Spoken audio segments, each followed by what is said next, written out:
Good day, ladies and gentlemen, and welcome to the Raising Your Game with Trigger Marketing conference call hosted by Kamran and Ashraf. My name is Matthew, and I am your event manager.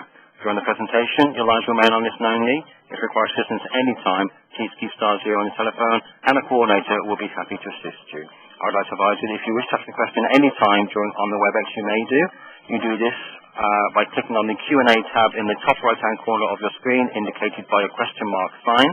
You type your question at the bottom of your screen, and you click Send to all panelists. Okay. I would like to advise all parties this conference is being recorded for replay purposes. And now I'd like to hand over to Kamran. Please go ahead, Kamran. Thanks, Matthew. Thank you very much. Welcome, everyone. Today, we're going to cover Raising Your Game with Trigger Marketing, as has already been explained.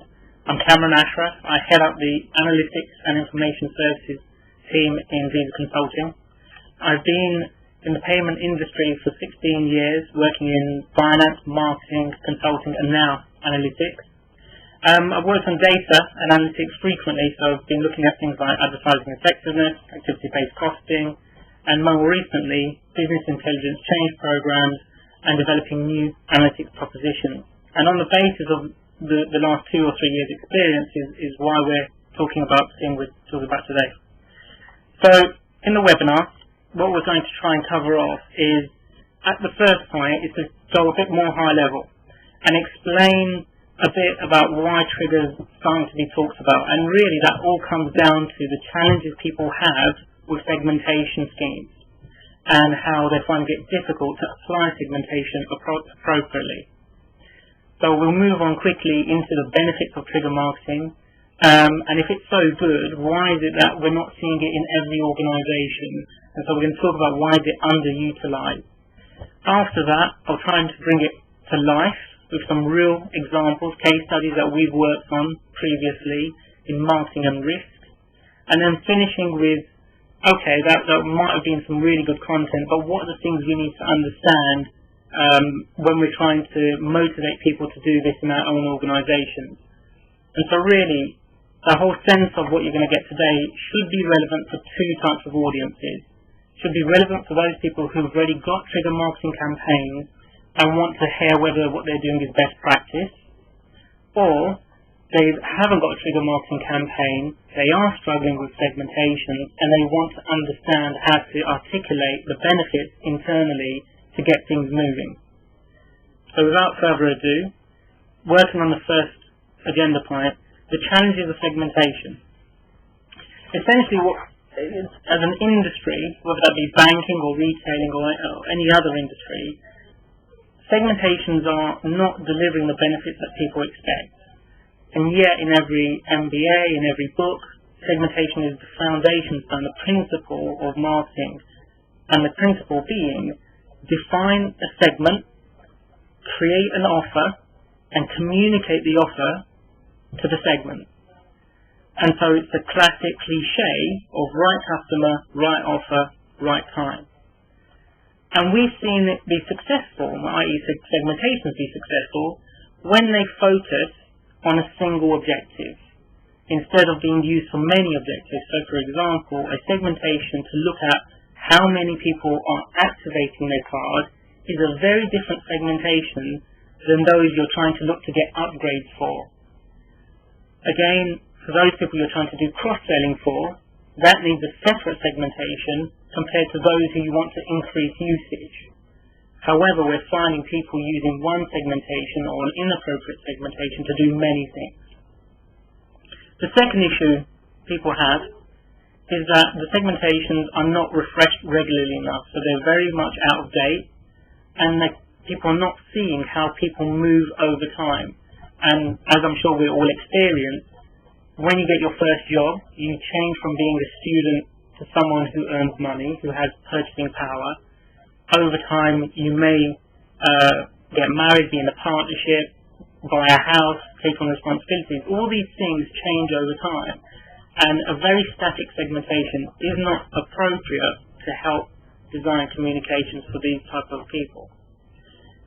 The third thing, and one of the most important things that people miss in segmentations, is putting the information back into the database, in marketing databases, so that when campaigns are being delivered, they can quickly enlist or delist customers for an offer. And finally, we may have done a great segmentation, we may have found out some really interesting facts about the customers we have, but we don't have the right channels to communicate an offer. And we may only have a statement insert, but it may be the wrong month. So all of a sudden we've got great work, great data work, but not the way to reach the customer.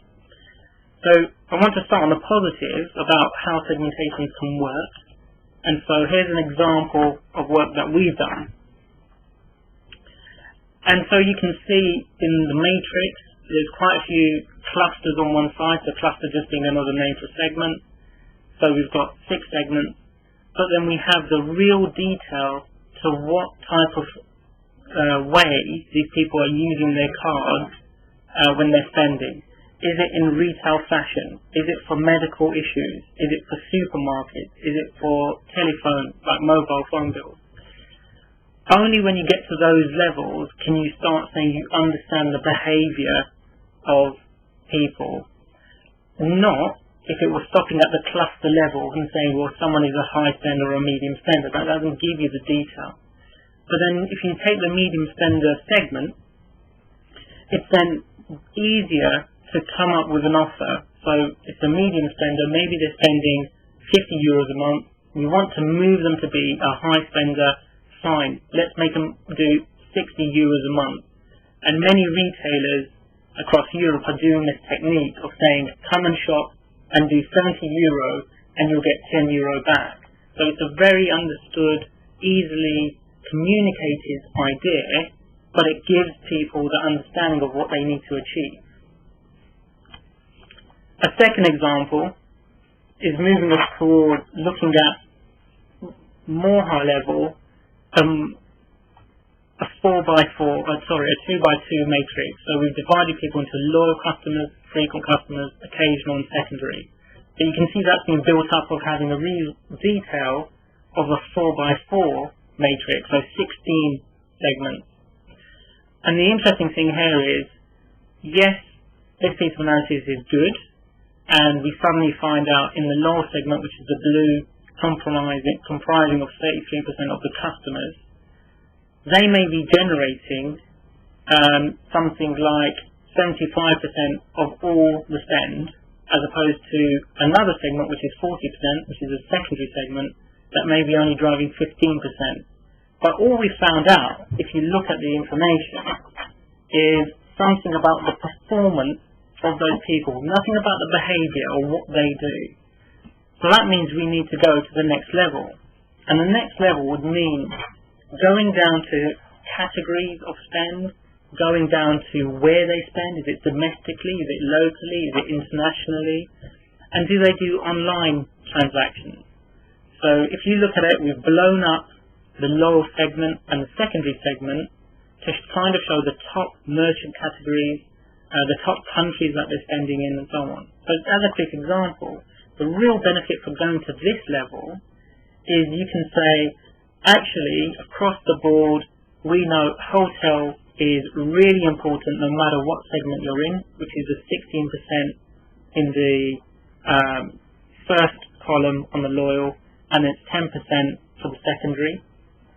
But there are points of difference, so that might be common, but what's different? If you look at the e-commerce column, you see some use of travel agencies, and in the secondary it's 12%, so much more dominant, as opposed to the e-commerce for the loyal, where it's only 5%. So you can see points of common and points of difference. So those are examples of successful segmentation. What we're often finding when talking to marketing departments is the response rates of campaigns are falling, they're not achieving the return on investment they expected, and this is really where it gets to the root causes of why segmentations are failing. And in my view, there are two general reasons. One is the expectations are too high, and second of all, the execution of it is quite poor. So, as examples, doing the segmentation, the data work, can just take too long. You want to do a campaign, You know you've got a slot open to reach your customers, let's say in December, because you know Christmas shopping is coming. However, the segmentation itself takes 3 months to produce any results. Second of all, as I've mentioned slightly earlier, even though we've got good results and good understanding of customer segments, there's no way we can automate a message in terms of an email campaign or an SMS campaign, because it's not flagged anywhere in a marketing database that these 100 people or these 1,000 people should get promotion and this other 10,000 should not get the promotion. I mentioned earlier about the expectation being too ambitious. And another way to look at the ambition is when I've seen the simple segmentation at a very high level and someone says, I want to move this spender who spends €100 a month to 200. A lot of the time, that means that these people will have to change behavior. And I guess we're all in relationships. Some of us may be married. No matter how hard my wife tries to change me, it's difficult for me to make the change. It's also difficult to her, and she needs to repeat the message a number of times before I actually understand what I need to achieve. If you think of it in terms of card payments, if someone is not familiar and not confident of using a card on the internet, just by suggesting it won't overcome their fear of using it online. You have to put in more fact, more security, for example, using verified by Visa as a way to get past the obstacle that you don't know if you just look at spend and nothing else. Lastly, a number of the segmentations that I've seen often don't use transaction behavior, so Visa card behavior or other current account behavior, to define segments. It's left at using attitudinal or research information, which may give you some really interesting names of segments like young dynamos or silver surfers or safe bets, and you have a sense of these people may have a BMW, they may be looking to take money from their house, remortgage and put it into investments. So you get a strong sense of what they might aspire to, what their objectives may be in life, but again it misses the core issue of understanding their actual real behavior. So why trigger marketing? Well, trigger marketing come out essentially almost like a shortcut to people who are not successfully segmenting. But as I said earlier, for those people who are doing running segmentation, it becomes like an additional tool. Just as if you're playing golf, you have a putter when you're just trying to pop it into the hole when you're on the green, but you may need a wood or an iron when you're in a bunker or somewhere else. So it becomes just one more tool to reach a customer with effective communication. What's the real benefit though? Compared to a segmentation, which may need a full year's worth of data across everybody within a portfolio, Trigger only needs one or a few transactions to kick off the communication. It also, by understanding what that transaction means, it defines your customer segment. So for example, if we want to know people who travel, there are some obvious transactions, such as someone who purchases an airline ticket, that really instantly defines traveller in a general rule. I mean, there may be exceptions, but in general, that defines a traveller for you. Additionally, it's avoiding the mass marketing, which is lowering the response rate. By sending, for example, sport promotions to everybody, no matter what age, no matter what gender, no matter what they're spending on, you can instantly assume, well, not everyone likes sport, and maybe you've got a Formula 1 sponsorship, maybe you have a rugby sponsorship. Well, for a lot of people, they're not going to respond, and then automatically, because they're not going to respond, the response rate will be very low. Moving forward, another key benefit from trigger marketing is it gives you evidence as to what is the right time for the offer. So, as I mentioned before, right segment, right offer, right time. trigger, because you're looking for the transaction almost on a weekly or daily basis, means that this information is fresh, it's relevant, and it is not outdated. And when we come to the examples, I'll work that through to make it more transparent. And then finally, because someone has done a transaction that they like doing, then asking them to do more of those transactions, or transactions which are similar, it's not hard, and therefore you get better response rates from these type of campaigns. You're not trying to change what someone does in the way they perceive their product benefit. But if it's that great, why doesn't everyone do it? Why are we doing quite a lot of consulting on it? Why are other organisations bringing experts in to help develop trigger marketing programs?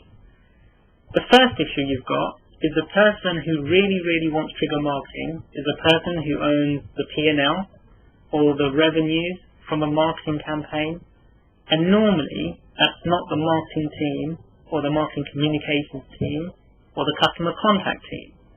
Or in their objective is to make sure the campaigns go out, that they're relevant, that they fit the brand messaging at that time, and that in a wider sense it was relevant for communication done in the right tone of voice. So they don't have, often in many organisations, an objective to make sure that the return on investment on a campaign is at an X level, 10%, 15%. So the first thing is the product owners typically have to persuade these other teams to start these types of campaigns. And the challenge they've got is that these teams use often a campaign calendar.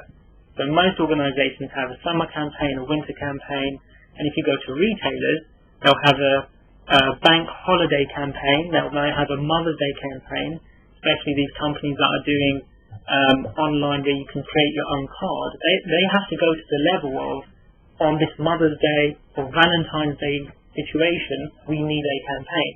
But if you look at it, it's fixed by a time, but not fixed by a behaviour. So the hard thing, if I summarise that, is people need to work differently. It changes the internal engagement model. And making things change internally about processes, about how people work together, can be very difficult.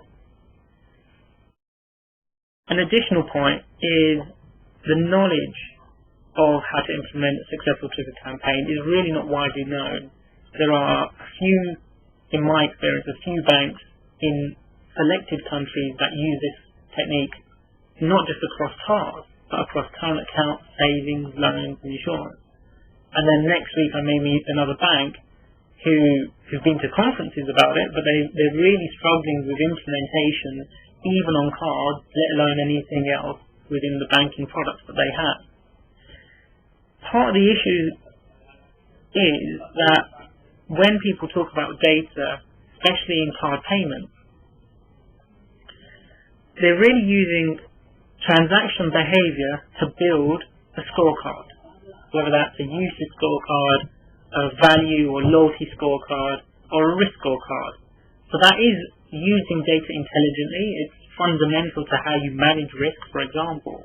But it's developing scorecards, and scorecards are a separate issue than sending out single pieces of mailings or sending out messages internally, red flags, which tell people, wow, there might be something happening on attrition to these people, or these people might go delinquent very soon.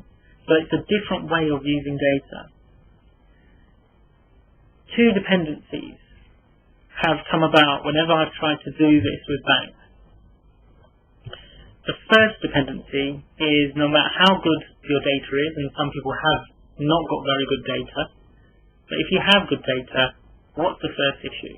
First issue is, I still need a channel to communicate to these people. And if they've selected the box which says, do not promote marketing to me, you've got your first challenge. The second challenge is, even if you have the right channels, internally you may not have built up the speed with which to send something quickly. For example, direct mail being turned around within 24 hours, 48 hours. an SMS campaign being instantaneous as soon as transactions come in, or an email campaign which may currently reside in a monthly newsletter but nothing outside the monthly newsletter.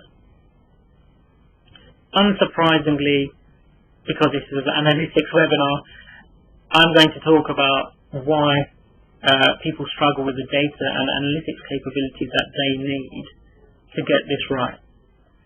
And a lot of that stems from not having the right environment, the right tools, the right skills, and skills is really attached to the right people to start this type of program. Let me bring this to life with a bit of an example. When we meet banks, often we use a hierarchy for them to understand how good is their data capability. So they could be an organization that is very, very good at data and MI reporting, but they're struggling with segment creation. What Trigger allows people to do, it allows them to skip some of these bubbles that you can see and go beyond segment creation, whereby they take a small slice of campaign analytics.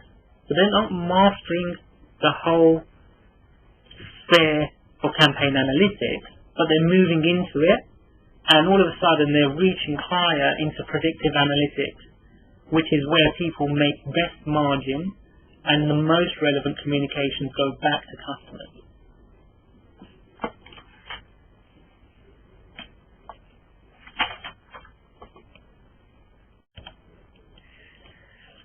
Given where we are, I just want to do a quick recap before we move into some real live examples. So we've been through the challenges of segmentation, but we all understand that segmentation is vital for people to understand and get the fact of getting the right segment, the right offers at the right time. And so that's why trigger marketing has been unearthed as a new tool to get good campaigns out the door. And then we've been through some of the benefits of trigger marketing and also why people haven't been able to implement successfully trigger marketing. So let's bring some of this to life, and we're actually going to open up a poll. So the first question is, let's look at a card payments business. I think most people understand that a disproportionate amount of revenue is generated when people travel abroad, and it's the same as in the mobile companies, because they're earning more revenue when someone goes abroad and uses the mobile. It's the same concept for card payments. There's foreign exchange fees, there's transaction fees, etc. that all build up when people use it abroad. So how can Trigger help in this field? So before I leave that out for you, what I want to ask you is a really simple question. When you go abroad, what do you tend to buy? So if you wouldn't mind putting down what is a transaction you definitely do? Do you buy foreign currency? Do you buy travel insurance, suntan lotion and luggage? If you wouldn't mind putting your answers together for the next 30 seconds, and then we'll talk through some of that as a result. I'm just watching the numbers go in. So as they're going in, we're down to 75% people have answered the question, and out of the 75%, the one transaction that they definitely do when they go abroad, it's changing, it's getting better all the time. Nearly 50% of you are saying you buy foreign currency, which is fantastic, as an example. And the reason for that is to explain to you that that is just the type of transaction if you have merchant category code information in your warehouse plus some merchant name information in your warehouse, you can find those specific transactions. They won't be hidden under some generic aggregate, some generic field. You can actually find these foreign currency transactions, and that will allow you to say, hey, they're buying foreign currency. Most people don't buy foreign currency for a friend. Often that doesn't really happen. So when people buy foreign currency, usually one, they're buying it for themselves. Two, very few people I've ever met, and I'd love you to think about people you know, very few people buy foreign currency months and months and months in advance and put it in a drawer. It's typically the last few weeks just before they're going abroad. So you can see how, if the data is there, we can find the foreign currency transactions. We can then, with our trigger campaign, instantly, if we have SMS as a channel or email as a channel, send a message saying, we can see that you're going abroad, or if you're going abroad, if you're sensitive about data protection, if you're going abroad, don't forget your card is a great companion to foreign exchange. So please look at how I'm talking. When I'm talking about the card, I'm not trying to say it's going to replace foreign currency, because the transaction has already told you that they like having some. So it's not replacing it. It's saying how the card can be a companion to foreign currency, because if you lose your foreign currency, you can always use your card as your backup. One way to get it wrong would be not understanding how sensitive people are about their data, because if it says, I've just seen your transaction, then that looks a bit scary, because it might mean that they think you're monitoring them. So the tone of the communication needs to be appropriate. Moving forward, another example. So we're going to open up a second poll. A lot of banks that I've met, especially we've had the recession in many, many countries recently, we're looking at saying, okay, we don't want just to find out people are delinquent and we have to write them off. Is there any way we can predict delinquency? Is there pre-delinquency? So again, let me ask you a question, open question. Yesterday you received a new credit card. What is the first type of transaction you're going to do? If you wouldn't mind putting down your answer, would you go out shopping? Would you shop online? Would you withdraw cash? Or would you put it in a drawer?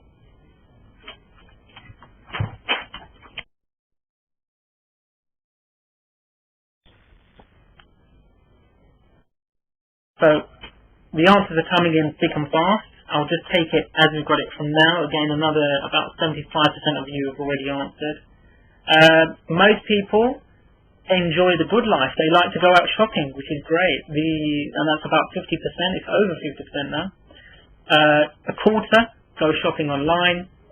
Nobody is withdrawing cash. And that's fantastic for me to hear, because that's exactly why I've raised the point today as a case study. When someone withdraws cash straight away from a credit card, knowing that they're going to pay fees, and I don't mean it to be inappropriate fees, I mean fees in general, then all of a sudden you kind of can assume that they've exhausted other lines of credit, and they've exhausted their own money that they've got from their current account. And so this is telling us someone's under pressure. Now imagine that in our data we can find out that these people also do gambling, or they're paying out a lot of money to short-term loans. Instantly this trigger campaign can send the right flag to risk and collections teams to make sure this account is looked at appropriately, credit lines are viewed very restrictively, and so nothing goes out of control. So back to what we've mentioned right at the start, we know the right segment for the right time to treat them a certain way. I've got some other examples. I'm not going to do them in depth, but it was just to leave you with more ideas if you're going to go and think more about the types of triggers you could find, or that you might want us to find with you. Clearly, I've mentioned before, the airline ticket purchase is an obvious one. You then have specific ones around key retailers. So Amazon and iTunes are specific retailers who do specific things. So iTunes, we know then people are interested in music and movies. That's all iTunes delivers. Amazon has specific transaction values for Kindle. So if we can see and data mine those transactions, we know these people are interested in book purchases and literature. It's not hard to then build an offer that is right for them. And finally, if you're seeing a lot of do-it-yourself, building transactions, well, this is a strong indication that these people are maybe running a small business on the side. So, just before we go to a close, how would you be going back into your organisation and trying to, one, improve a trigger marketing campaign you've got, or two, starting one that you don't have already? I think the core messages are, you've got to collaborate. You can't do this alone. Not a single team can deliver trigger marketing. You have to get marketing teams, product teams, analytics teams, and operations teams to think differently, whereby as soon as the trigger happens, all of a sudden the execution happens as well, and that should be enough budget to do that, to make it make sense. Second of all, as you've seen, we started actually with a bit of hypothesis, but actually we've needed data to start a whole discussion. What type of data? You could use benchmarking. That's an excellent place to start. So on the left-hand example in the pie chart, we've provided benchmarking to banks to explain if you ran an international spend campaign to your customers, there should be enough share of wallet or headroom for those customers. And in this example, there's a 4 percentage point difference between the issuer here on their spend abroad compared to the market. On the right-hand side example, on the cards example, you can see that the issuer that we spoke to here has a lot more classic cards. So this issuer may benefit from an upgrade program to more premium products, and that's going to drive them more profitability and more usage back onto the portfolio. So with collaboration and starting with data in mind, the next thing is, instead of good ideas popping in and out and people not understanding how to make them simple, you've got to use a framework, and the framework that I tend to use when doing brainstorming is a hypothesis, trigger, and actions framework. In this way, you can start with, when I see airline transactions, we believe people will go abroad.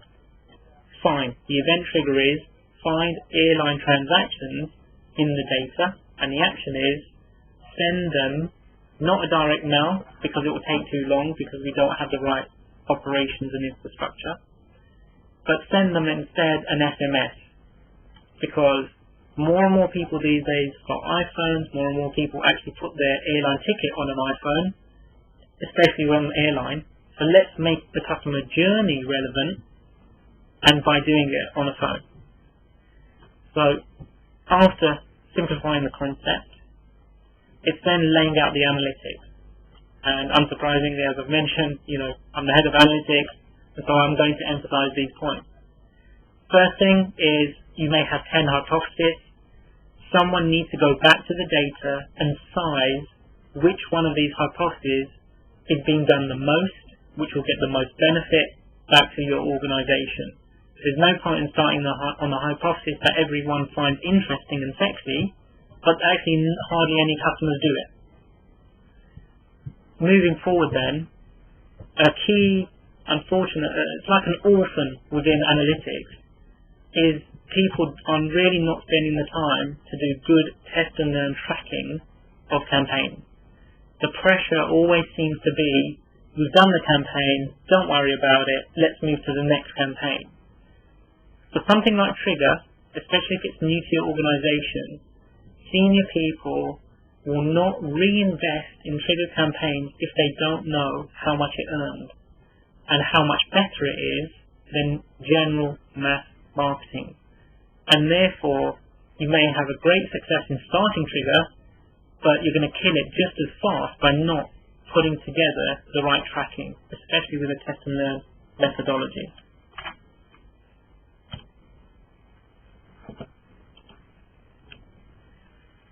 And so one of the things that we tend to do when laying out this analytics roadmap is organizations ask us, and they say to us, well, that's really interesting stuff, and I understand how important the data is to get this right. But you know what, we've got gaps.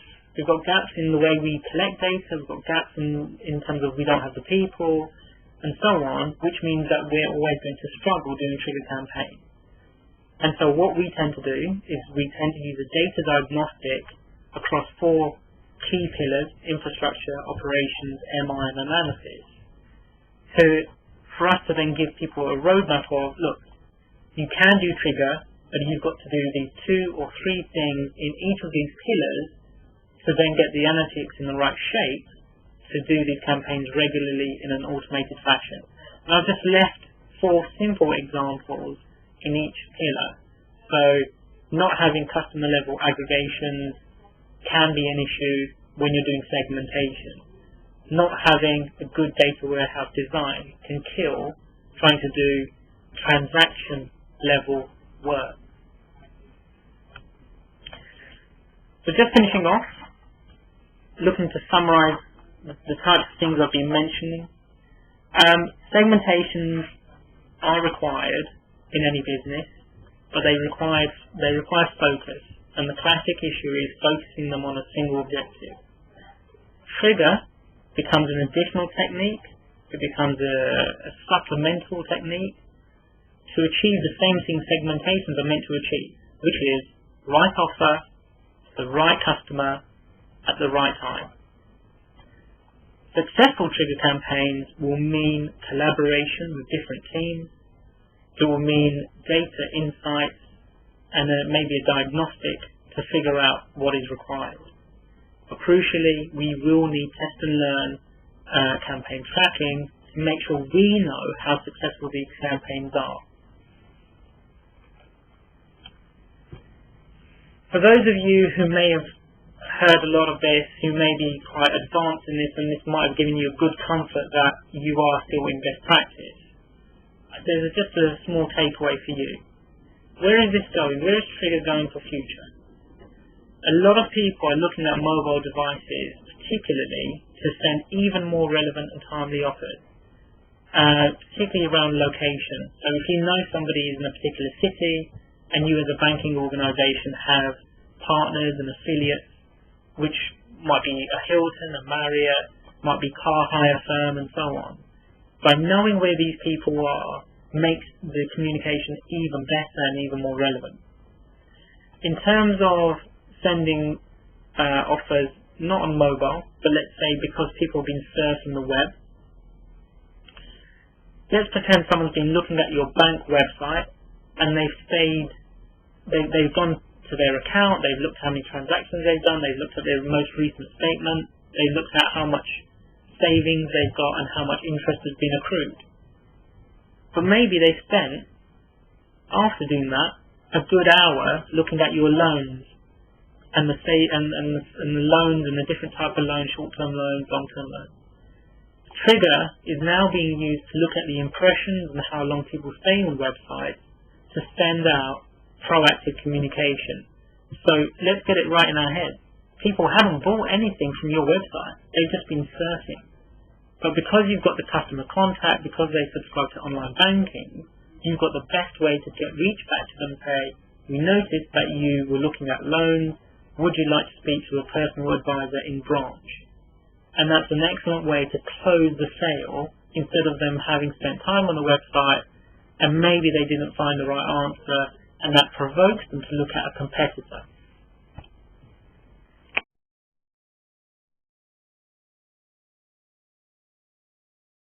Fortunately for today, we haven't got time for questions, but please submit them and we'll try and find a forum whereby I'll answer them and we'll bring it back online. So, just want to thank everyone for sparing the time today to join us on today's webinar. We appreciate the support you give us in joining sessions like this, and if you want to have more detail or have someone come and talk, have me come and talk about this in your organisation, perhaps do a brainstorm, perhaps set up a project, please contact us through consulting@visa.com. Otherwise, you have access to your relationship manager. You can also get in contact with us, and there might be a meeting somewhere down the road that you think it'd be a good opportunity to have people come out and talk to you. we're always trying to improve the way we do these webinars, and we would really appreciate, just as you did the poll, if you wouldn't mind joining the feedback survey and giving us some ideas as to how you thought today's webinar went. Any kind of feedback is really good. There are some people who like longer sessions, there's some people who like more detail, more examples. Some people may also have liked the opportunity to speak back to me and talk through some of this. So anything that you'd like to say, please would you mind taking a minute just to fill out the survey before you log off. So Matthew, if we'll pass back to you. Thank you, Mr. Kamran. Ladies and gentlemen, that concludes your conference call for today. You may now disconnect. Thank you for joining. Enjoy the rest of your day. Is that okay, Mr. Kamran? It is. Thank you very much, and Thank again, you. thanks everyone. Bye-bye.